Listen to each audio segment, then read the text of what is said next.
Hello बच्चों, मेरा नाम है कार्तिक। आप देख रहे हैं एनवी एजुकेशन। तो आज हम क्लास 10th का एक्सरसाइज नंबर 7.2 का क्वेश्चन नंबर 4 कराने वाले हैं।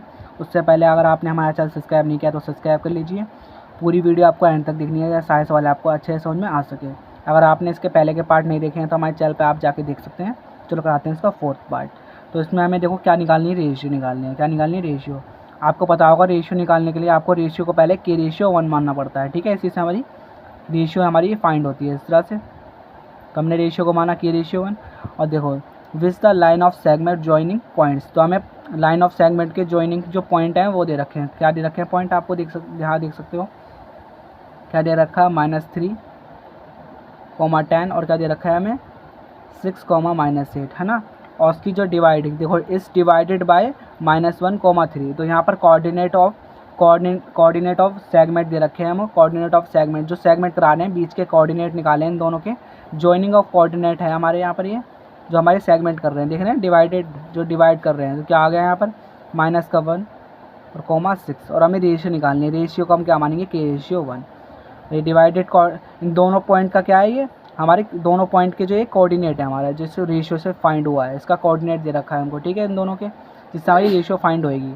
पता होगा ना आपको फॉर्मूले में, ये हमारा x होता है, ये हमारा y होता है। ठीक है, और ये x1, ये y1, ये x2, ये y2।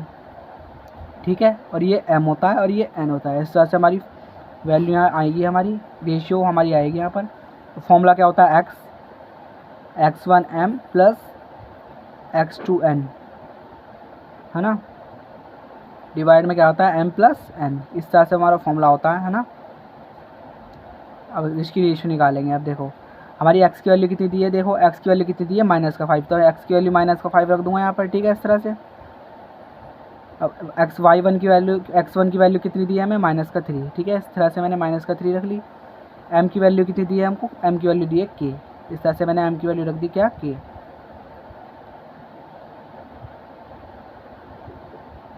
अब प्लस, फिर हम प्लस लगाएंगे। उसका x2 की वैल्यू रखनी है। x2 कितना है हमारा 6 है। इस तरह से हम 6 रखेंगे। और क्या दे रखा है मल्टीप्लाई में n कितना है हमारा 1 है। इस तरह से मैंने 1 रख लिया। डिवाइड में क्या दे रखा है आपको m प्लस n। तो m प्लस n कितना है हमारा k+1 हो जाएगा। m प्लस 1 कितना है हमारा k+1 हो जाएगा। ठीक है, और आपको देख रहे हो डिवाइड में दे रखा है k+1। इसके देखो इसके डिवाइड में इसके मल्टीप्लाई में चला जाएगा। आपने बेसिक रूल आपको पता होगा, जो डिवाइड में होता है वो मल्टीप्लाई में चला। देखो इसके डिवाइड में इसके मल्टीप्लाई में चला जाएगा। इस तरह से मल्टीप्लाई में क्या चला गया हमारा k+1 चला गया। ठीक है, अब क्या दे रखा है आपको, अब इसके आप मल्टीप्लाई कर लो। यहाँ पर क्या बचा हमारा -3 मल्टीप्लाई k+6 मल्टीप्लाई 1। इस तरह से बचा।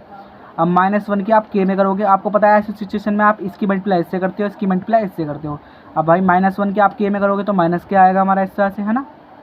मल्टीप्लाई करोगे तो माइनस का क्या आ जाएगा, क्योंकि माइनस दे रखा है हमको। और 1 की k में होगी तो k आ जाएगा। k 1 जा k ऐसे करके हो जाएगा। और देखो ये माइनस है और ये प्लस है। मल्टीप्लाई में माइनस और प्लस, साइन माइनस का आ जाएगा हमारा। और 1 की 1 में करेंगे मल्टीप्लाई तो 1 ही आएगा इस तरह से। अब 3 की k में करेंगे तो आप क्या आ जाएगा, 3 की आ जाएगा। माइनस हमें दे रखा था, माइनस ऐसे के ऐसे लिख दिया। ठीक है, कितना है 3 के प्लस 6 बन जा क्या हो जाएगा, 6 हो जाएगा। ठीक है, इस तरह से हो गया सवाल सॉल्व। अब माइनस का के हमारा ऐसे ही रहेगा। देखो ये माइनस का 3 के है, यहाँ के किसका हो जाएगा, प्लस का 3 के हो जाएगा। इस तरह से हो गया सॉल्व। और हमारा 6 हमारा ऐसे ही रहेगा। देखो ये माइनस का क्या है यहाँ पर, देखो माइनस का 1 है, उधर जाएगा किसका हो जाएगा, प्लस का 1 हो जाएगा। आपको पता होगा बेसिक रूल होता है आपका। और देखो ये प्लस का और ये माइनस का, बड़ी संख्या किसकी, प्लस की, आंसर प्लस में आएगा। और 3 में से हमारा 1 जाएगा, 3 के में से 1 के जाएगा, कितना बचेगा, 2 के बचेगा। इस तरह से ऐसे 6 + 1 कितना हो जाएगा, 7। अब देखो के इसके मल्टीप्लाई में, के के मल्टीप्लाई में क्या है, 2 है। तो इस तरह से इसके डिवाइड में चला जाएगा 7 के 2। तो यहाँ के की वैल्यू क्या निकली आई, 7 डिवाइड में 2। तो हमने इसकी रेशियो फाइंड कर ली है। इसकी रेशियो क्या आई है हमारी, 7:2। इस तरह से हमने इसकी रेशियो फाइंड कर ली है। वीडियो अच्छी लगी तो चैनल सब्सक्राइब जरूर कर लेना। धन्यवाद। नेक्स्ट पार्ट आपका इसी चैनल पर आएगा। चैनल सब्सक्राइब कर रखे जरूर रखना।